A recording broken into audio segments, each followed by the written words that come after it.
रोंगटे खड़े कर देने वाली सच्ची घटना। कल रात एक ऐसा वाक़या हुआ जिसने मेरी ज़िंदगी के कई पहलुओं को छू लिया।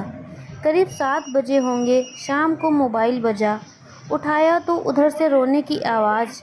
मैंने शांत कराया और पूछा कि भाभी जी, आखिर हुआ क्या? उधर से आवाज़ आई, आप कहाँ हैं और कितनी देर में आ सकते हैं?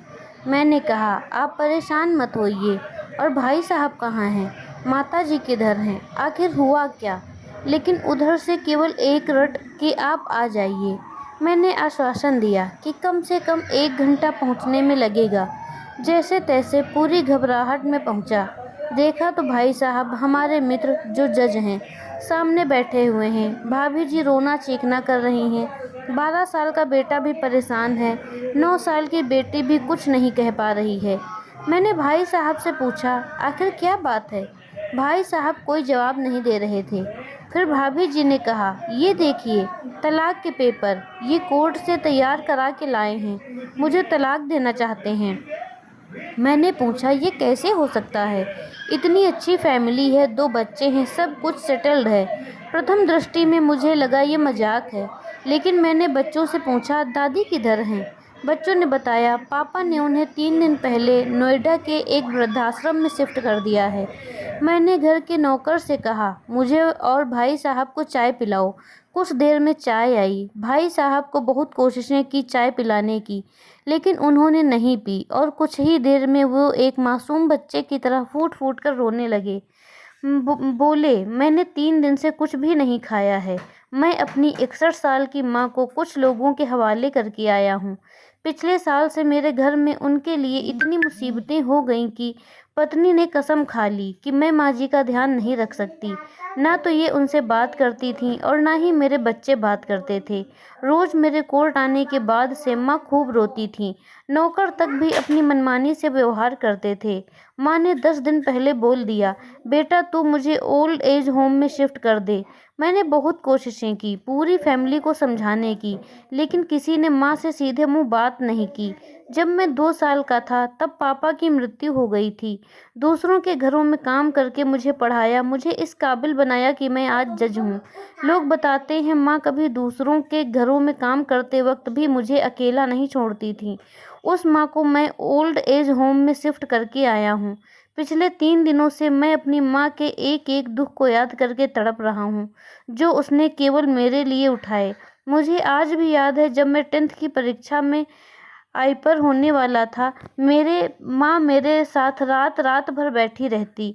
एक बार माँ को बहुत फीवर हुआ। मैं तभी स्कूल से आया था। उसका शरीर गर्म था, तप रहा था। मैंने कहा, माँ तुझे फीवर है? हंसते हुए बोली, अभी खाना बना रही थी, इसीलिए गर्म है। लोगों से उधार मांगकर मुझे दिल्ली विश्वविद्यालय से एलएलबी तक पढ़ाया। मुझे ट्यूशन तक नहीं पढ़ाने देती थी कि कहीं मेरा टाइम खराब न हो जाए। कहते कहते रोने लगे और बोले, जब ऐसी माँ के हम नहीं हो सके तो हम अपने बीबी और बच्चों के क्या होंगे? हम जिनके शरीर के टुकड़े हैं, आज हम उनको ऐसे लोगों के हवाले कर आए हैं जो उनकी आदत, उनकी बीमारी, उनके बारे में कुछ भी नहीं जानते।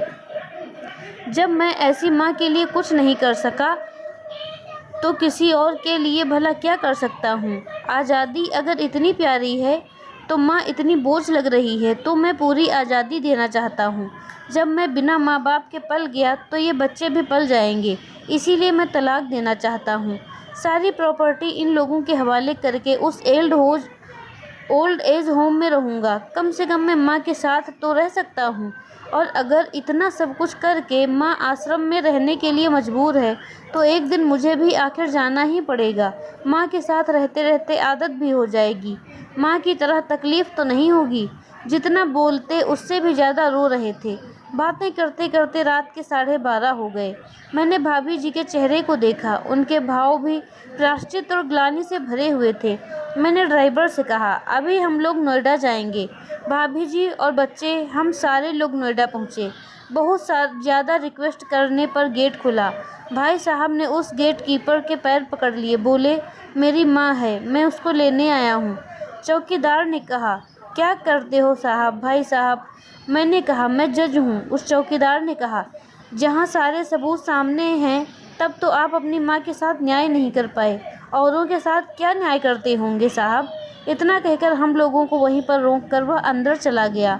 अंदर से एक महिला आई जो वार्डन थी। उसने बड़े कातर शब्दों में कहा, 2 बजे रात को आप लोग ले जाके कहीं मार दें तो मैं अपने ईश्वर को क्या जवाब दूंगी। मैंने सिस्टर से कहा, आप विश्वास करिए, ये लोग बहुत बड़े पश्चाताप में जी रहे हैं। अंत में किसी तरह उनके कमरे में ले गई। कमरे में जो दृश्य था उसको कहने की स्थिति में मैं नहीं हूँ। केवल एक फ़ोटो जिसमें पूरी फैमिली है और वो भी माँ जी के बगल में, जैसे किसी बच्चे को सुला रखा है। मुझे देखी तो उनको लगा कि बात न खुल जाए, लेकिन जब मैंने हम लोग आपको लेने आए हैं तो पूरी फैमिली एक दूसरे को पकड़कर रोने लगी। सब लोग जाग कर बाहर तक ही आ गए। उनकी भी आंखें नम थीं। कुछ समय के बाद चलने की तैयारी हुई। पूरे आश्रम के लोग बाहर तक आए। किसी तरह हम लोग आश्रम के लोगों को छोड़ पाए। सब लोग इस आशा से देख रहे थे कि शायद उनको भी कोई लेने आए। रास्ते भर बच्चे और भाभी जी शांत रहे, लेकिन भाई साहब और माताजी एक दूसरे की भावनाओं को अपने पुराने रिश्ते पर बिठा रहे थे। घर आते आते करीब 3:45 हो गया। भाभी जी भी अपनी खुशी की चाबी कहाँ है ये समझ गई थी। मैं भी चल दिया, लेकिन रास्ते भर वो सारी बातें और दृश्य घूमते रहे। माँ केवल माँ है, उसको मरने से पहले न मारें। हमारी ताकत है उसे बेसहारा न होने दें। अगर वह कमज़ोर हो गई तो हमारी संस्कृति की रीढ़ कमज़ोर हो जाएगी। बिना रीढ़ का समाज कैसा होता है, किसी से छुपा नहीं है। आपको यह कहानी कैसी लगी हमें कमेंट करके ज़रूर बताएं, और अगर कहानी पसंद आई है तो प्लीज़ लाइक शेयर सब्सक्राइब ज़रूर करें। मिलते हैं अपनी अगली कहानी में, तब तक के लिए धन्यवाद।